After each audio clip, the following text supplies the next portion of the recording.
Hey folks, Fantasy Football Island here. I'm Tito Jeff Thidoff. Follow me on Twitter @ThidHappens. This guy is Chad Rink. Follow him on Twitter @ChadOchoRinko. We are on Fantasy Sports powered by DSP Media, and we want to make sure we get to you guys today because we want to talk waiver wires. I'll buy this through this. Download the free app for Apple and Android users.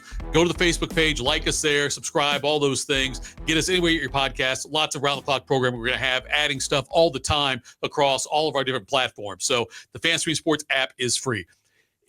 We're recording this on a Tuesday, which means tonight is when waivers are going to run overnight in your league in all likelihood. And we hope, first of all, you had a win in your first week. If you did, boast. If you didn't, then don't worry about it because it's a long season. But anyway, certainly were some injuries and some guys underperformed. Some guys we didn't quite see doing really well, did really well. And so I think the key point on this is don't overreact or panic. If one of your stars didn't have a great week or struggled a little bit, don't overreact to that. Also don't, if you see somebody out there, a lottery ticket that you're going to throw on your bench, go do that. So what do you want to start first here, Chad? What position do you want to go with? Well, I think let's hit the injuries first, just to kind of talk about some stuff. So I think the biggest one, Brock Bowers, it looked like he got hurt the play before with his knee. Sounds like he's fine, and they just precautionary. So I am pretty confident Brock Bowers plays. So if you have Brock Bowers, you should be good. The interesting one is going to be in Kansas City and San Francisco. Kansas City, if Xavier Worthy getting trucked like Travis Kelce, and it looks like he has a shoulder injury. So he is probably going to miss a significant time. We're just going to wait and see. If you saw the video of the trainer looking up at Andy Reid, and it's bad. So I don't see Xavier Worthy coming back. So we'll talk about guys to pick up there. And then San Francisco, man, I don't know who is running their medical team, but holy cow, Kittle was looking great. And then he pulls up with a hammy. He has had a hamstring injury, I think 6 times in his career. He has only missed maybe 1 or 2 games each time. So I imagine he'll miss this week, but it may be something he deals with all year, but I don't see him playing this week. And then Juwan Jennings goes out. He's probably not going to play. And then surprisingly, Brock Purdy could miss week 2. Yeah, against the Saints. Yeah, which I didn't even know he got hurt. I was flipping through games on Sunday Ticket, so it was just one of those things I didn't know until later on. So that's going to be interesting. Drake London, which is kind of under the radar because it was on one of the last plays of the game. On the one touchdown that he did not corral. I think maybe it was just shoulder. So Drake London is one to keep an eye on to how serious that is. I have not heard anything about that yet. And then Evan Ingram did get banged up, so he may miss some time as well. So those are the major ones that I've seen of key players to keep your eye on. So it seems like the Ingram thing, he's not a guy that's probably 100% rostered, but he's rostered quite a bit. And if you've rostered him, he's your number 1 tight end. You know what I mean? Like, because all likely, what it meant was you waited a while to get tight ends. Right. And it's like that guy was the one who was the last one maybe staying and had some kind of upside to him. And so I got to believe if you do have Ingram, he's your number 1 tight end, and you got to make another. Obviously, Kittle, you may have a backup. I doubt it, though. Hopefully you don't. But anyway, but those are ones that are certainly going to affect it because the tight end pool is very, very shallow. It is. And but tight end is one of those you can stream. I looked at the DFS last week, the Millie Maker on my other show, check out the Slating Rink here at the Fantasy Sports. But if you look at who the top tight ends were, Harold Fannin was there. It was, McBride was there as well, but you can get some guys to stream. Juwan Johnson was the second tight end. Tyler Warren, Fannin was there. Pitts, Noah Fant. So there are guys to be had, and we'll talk about some guys on the waiver wire here who you can pick up if you need a tight end. Yep. So let's just go quarterback and work our way down. That's the best way. So if you need a quarterback, which, if you waited and then you're like Bryce Young is your first, which I even think that would have to be like a 14-team league. But maybe if you're not certain on quarterback, or if you have a roster spot, the rest of your team is good, maybe you want to pick up a quarterback and then maybe for trade bait. Guys that could be out there, Penix Envy looked good. Yes. Even with a London injury, I don't mind him. He could still be out there in especially 10-team leagues. I'm sure he might be out there. 12, 14, he may not be out there. So I think he would be my top guy. these next Aaron Rodgers, Danny Dimes. Rodgers did what Rodgers does, man. Yeah. 4 touchdowns, 250 or whatever. Looked decent against a Jets defense that we think's good. Mm-hmm. I don't mind him in a deeper league because I think if he stays healthy, he can do that kind of stuff. I think Danny Dimes is fool's gold. He was only good because he got in the end zone twice. You give Jonathan Taylor those 2 touchdowns, it's a pedestrian day. And then the one other guy I do like, and I think you could snatch him up now and just stash him, is Jackson Dart.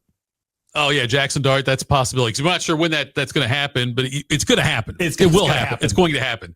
Russell Wilson was absolutely terrible this past weekend, but against Washington. But, yeah, I could see that. I see Dart. That when you start looking at if you didn't draft a second quarterback, or if your number one quarterback, if your number one quarterback is like Bryce Young, I'm trying to think who else might be in that category as far as someone who dropped off quite a bit. But, I doubt that, JJ McCarthy, after the performance last night, and granted, it was a fourth quarter. You can talk about what we said about Daniel Jones with the 2 touchdown passes, could have been runs. JJ McCarthy, up until the fourth quarter, looked like he was a bust as far as for the week goes. I should say it's a career bust. I didn't mean that. Yeah, a little early on that one, I guess. So it's your Buckeye homer. Yeah, that's what it is. You're right, yes. No, yeah, he did not look terrible. I think it's going to take him some time. He's got enough talent around him. So he could be one that's still out there.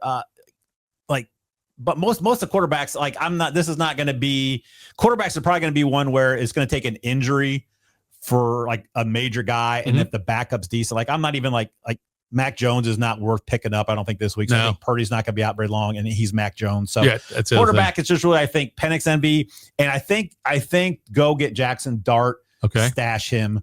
Because I think that team actually could be pretty decent. And I heard that, Dable went to ownership this week to see if he could start Jackson Dart, which if you're an NFL coach watching this, I don't know what you're doing. You should be watching film. But watching this. If you're in a situation where you have to ask ownership about roster moves, then you need to not be on that. Well, that's just because he's doing that because he wants assurances. I'm sure, yeah. It's like he does, like Russell Wilson. In all fair, like Russell Wilson starting the next 5 games gives them the best chance to win. Right. Okay. The next 5 games gives them the best chance. But Jackson Dart is one that the fans want to see. And I think that I think that the coaching staff, I think Dable and those guys want to get him out there and see what they've got, but not at the expense of their jobs. Well, I think that's what it is. Yeah. Hey, listen, we're not going to be good this year. Right. Let's roll him out, get him some stuff. But I don't want this to be costing my job. Who would you rather have the rest of the year? Daniel Jones or Aaron Rodgers? Pass. No, nice. I think Aaron Rodgers, because I don't think Rodgers has the chance of losing that job unless he gets hurt. Right. I think Daniel Jones, if they lose their next 4 games, you know what Danny Dimes is? You spent a first round pick on Anthony Richardson. Right. I think Anthony Richardson gives you the rushing upside. So I think Rodgers, just because I think Jones has a better chance of losing his job. Yeah, I think I would go Rodgers also, but it's damn close, And look, Rodgers and Jones, the performances they had might be their best games of the season. Could very well be that. That could be their best games of the season. But yeah, I think Rodgers, though, I think I like him more because of the Jones job security. All right, let's move on to running backs. Okay. Javonte Williams is probably the top on the list. Here's the thing. He's probably owned, but if he's not, go take a chance on him. I would not spend a ton of fab on him, because what Javonte Williams is going to be is he's going to be the workhorse there, especially once Miles Sanders had that fumble. I think Blue probably is going to be the 2 here sooner rather than later. So Williams is going to be their main running back, but he's not. He's going to be 16 carries for 60 yards. And if he finds the end, he's got to find the end zone, right, to, I think, really be worth a running back start. He could be a flex start if you just need it during bye weeks and stuff. But I would let other people spend more on Javonte Williams because I think a lot of these other guys I'd rather have. I don't know what your thoughts on Williams is. Yeah, Williams, as he sat on my bench this week in favor of Ollie Gordon, which was really smart by me in that one deeper league that we're in. Anyway, look, I think that they're going to take their time with having Jaden Blue be an option. And look, like you, I don't trust Williams long term, but I think the next few weeks he'll be good. And if the Cowboys season goes down the hole, like it will at some point, I would think, but then you might see more Jaden Blue. But I think they trust Williams right now. They used him out of the backfield a little bit too, as far as the passing game. So Williams is probably, if he's out there, he's probably the top of my list. The next two guys I wanted to look at were the Browns running backs, because Dylan Sampson ended up, he scored more than 17 points in that game. He had 8 catches in the game for the Browns. And Jerome Ford, who I was very high on coming into the season, being a high volume guy, did not look good at all against this Bengals defense. And now you've got Quinshon Judkins, might not play this week, week 2, but he should be back by week 3, I would think. And so I got to believe that Sampson's out there and Jerome Ford probably in a lot of leagues. Yeah, and Judkins maybe too. Maybe Judkins I think Sampson probably is. I think most people took Judkins over Sampson. Mm-hmm. Sampson looked good in eight receptions out of the backfield. Yeah, was huge. Yep.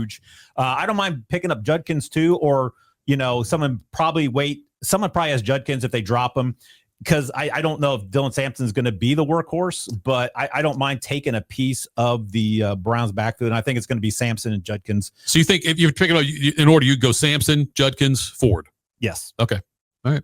Guy that we were high on earlier this season looked good and got more run than I thought was Trey Benson. Yeah. I know Connor's had a little shovel pass touchdown, but it seems like they're going to maybe try to do more getting him involved. And if Connor goes down, Benson is the guy. So if he's out there, I don't mind getting him. And he's more of a get and stash. If you need running back help now, he's not the guy. There's really not a running back except for Williams, I think, out there now that's going to be like help you now. Benson had a career high in carries, which was only 8, but still his career high for us was 4. He had 8 carries for 69 yards. And I think that it's just going to, I would be surprised if Connor out touches Benson for in each game the rest of the day. I think Benson could be the guy. I think he's the one who gives the best chance to win. And I think that I would grab Benson right now if he's available, because if he does ease into the role a little more, at some point they're going to realize that, at some point James Conner's going to realize he's 30 years old and he needs to stop playing NFL football as a running back. And so I said NFL football, that's the National Football League football. Yeah. Anyway, so I think Benson's the guy. I would go out and grab Benson. And then the other one I wanted to ask you about was the San Francisco situation, because McCaffrey, obviously, he's always a tackle away from being out. Yeah. And they weren't sure he was going to play up until game days when they finally announced, yes, he's definitely going to play. But if he doesn't, if he gets hurt, or what's the handcuff? What's the guy you'd want? Is it Brian Robinson Jr.? Or is it? I think so, but Garendo, they like Garendo, so I don't know. And unless you have like 15 roster, unless you just have this huge, deep bench like in a dynasty, get them both. Yeah. But if you're in a huge deep dynasty, I'm sure they're already taken. So I think Robinson probably, but I could see them going to Garendo. So I don't even know at this point. Mm-hmm. So that'd be a wait and see. For that. Kareem Hunt's interesting because Pacheco looked bad, but I don't think either of those guys is going to really. I think they're going to use them both. If you look at the Bears situation, because I know there's some people that were thinking Roschon Johnson could lead the league in touchdowns, right? But he was hurt. But watching the Bears game as a Bears fan that I am, and then I fell asleep. We're up 17-12. So Bears fans do. And then I wake up and we're down 27-17. And like my son was sitting there, I'm like, what happened? It's like, he goes, it was not good. So I thought Monungai might get some run. Yeah. Because Roschon was out. He had 0 carries. Yeah. And DJ Moore had 3. So watching that game though, I think he's so little, he was not good in pass protection. So I think if Roschon's healthy, he could still be one to take a chance on, because DeAndre Swift did not look good. Yeah. So I have no problem trying to go get Roshan Johnson because I think right now he's ahead of Monangai because he got 0 carries yesterday. And so, like, I think Roshan, if he's healthy, is a guy. And then with the Tank Bigsby trade, Bashal Tootin, I would go get him. Yeah, I think so too. Because he's going to be the RB2, and if something happens to Etienne, that could be he could be all huge in that offense. All right, let's slide with wide receivers now. Obviously, it's the Brazil sensation Quentin Johnston is probably going to be the guy everyone's going to go after. I'm old enough to remember when Quentin Johnston could not catch a ball, so I'm not as excited because I don't think what the Chargers did on Friday night is what their MO is. I think they just realized, hey, I think we can pass against the Chiefs. They did it, and I think it's going to be more of a run heavy team with that thing. But Johnson's not bad. You can throw him in. I think Keenan Allen though is probably he's the better one to own. I would rather have Allen, and you could probably get him for less with Fab. So those two are decent. And then with the Worthy news with Rice out, Hollywood Brown had 16 targets, right? 10 catches. You may not remember Hollywood Brown was a top end receiver at one point. So I think of all the receivers, I think he would be the guy I would target first, just with Mahomes, attached to Mahomes, and they right now have nobody else except Kelsey. Well, they got Juju Smith-Schuster, right? He's still. I know. No, I'm not saying that he would be the next one to also be getting the touches in that. I should say. But yeah, I'm with you. Hollywood Brown is the one that you want to own out of the Chiefs receivers that could be playing a bigger role now. But Juju Smith-Schuster's on that team as well, but he's not. Yeah, he's not much of a. Much of a I would rather there. have Tyron Thornton, I think, than Juju Smith-Schuster. Oh, that makes sense. Okay, I can see it. Brown is my one, and then I think my two is Kayshon Boutte for the Patriots. Oh, yeah. He had 8 receptions, 100 yards, and he found the end zone. I forgot he was a number one pick. Yeah, back in the day, which has only been like I think 2 or 3 years. So I think that offense can be good, and they're playing Miami this week, right? So they might not throw as much though. They may not. Yeah. So, but I don't mind Boutte with their only other the one right now is Diggs, who's 30-31. So I don't mind Boutte. I'm not big on Cedric Tillman. I don't buy that Browns offense. I can't take Browns receivers. I can't. No. I just can't. I don't care who's there. And I mean, that's where receivers, and not that, not that Tillman was a ballyhooed guy coming in, but if you look at most receivers go there to die. Dwayne Bowe went there to die. OBJ went there to die. That's what the receivers do when they get there. And so Browns receivers, no. Unless you're going to give me Webster Slaughter, then maybe I'll do it. I was just going to I was going to say, did Webster Slaughter go there today? You and I are on the same page. It's like Webster Slaughter. I was just going to say that. So I think this is the week. I think wide receiver with Brown, Johnston, Allen, Boutte. Those are the guys I would target this week. If Javonte Williams is out there and Trey Benson, yes. And then we'll go hit tight ends real quick. I think this is just really more if you have Kittle, if you have Ingram, and you need somebody. There's a couple guys that I like, and that's about it. Kyle Pitts, if he's there, he looked good, especially if London's going to be out for any kind of length of time. Sure. I think Pitts had 8 receptions, 8 targets, but he looked pretty decent. And then we just talked about the Browns. I do like Harold Fannin. They were using him as a wide receiver, and he had 8 targets, and he looked good. He had 9 targets, caught 7 passes for 63 yards. Yeah. So I think they're using him more out in the open where Njoku's on the line. So I don't mind Harold Fannin and Kyle Pitts. And then you got Brenton Strange. Again, they're playing the Bengals this week, so he could be a nice one. I'm not buying in Juwan Jennings long-term because it's the Saints and Rattler. And then Jake Tongus. Okay. But I don't think they're going to use any of their tight ends like they do with Kittle. Yeah. And Tongus makes that great catch. Right. Over we stole the ball. Yeah. Yeah. You take that away like it's nothing. So I think it's going to be Christian McCaffrey. I don't know what the record is on touches in a game. Right. But it could be that. I think especially if Mac Jones is quarterback, McCaffrey could have 40 touches. He could. Yeah. But they got to be smart though. Just give enough touches to get up by like 17 points and then sit him. Well, how about this? How about this could be interesting if you're looking at maybe Brian Robinson. Yeah. Do they put McCaffrey out in the slot? Oh, they could do that. Yeah, you're right. Yeah, That's possible. an interesting take because then he's got the hits on him aren't going to be as much. Right. You've got Brian Robinson Jr., who is a serviceable running back. Yeah. So, Kyle Shanahan, if you're out there, if you need a little bit of offensive advice. I'm just wasting a little WWRD. What would Rink do? I would put McCaffrey in the slot and make the Saints try to guard him with a linebacker and then let Robinson run the ball. Still use McCaffrey in the backfield, but, keep him 12 to 15 carries. But then 10 receptions from McCaffrey this week could be big. Yeah. Could be big. Yeah. So, all right. By the way, I need to fess up to something. I talked a lot of junk last week, and it took a miracle for me to beat Rink in one of our leagues. It was very, very, I was very fortunate with how poorly my team performed, how well his team performed. But it came down to the Baltimore Buffalo game. It did. So with our league, it's categories. You have 7 categories: 2 quarterbacks categories, 2 running back categories, 2 receiver tight end categories, and then it's total scoring.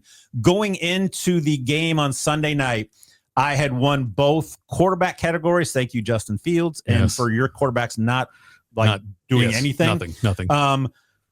We split the running back categories. I got the rushing. He got the rushing receiving, thanks to Bijan. Yes.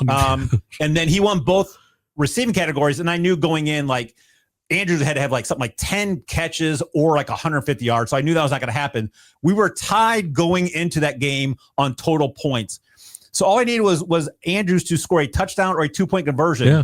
In an 81-point game, he got none. So I was pretty bummed about that, but he did win. And that's how, if you have followed the league. I'm so glad you said followed. It's like there's something else there. If you followed the league, that's how I go. I run either I lose 4-3, 3-3 in a tiebreaker, or I get demolished 7-0. So that was my best chance, I think, on the week. So those that are listening, Rink NATO, send me the trade offer. There you go.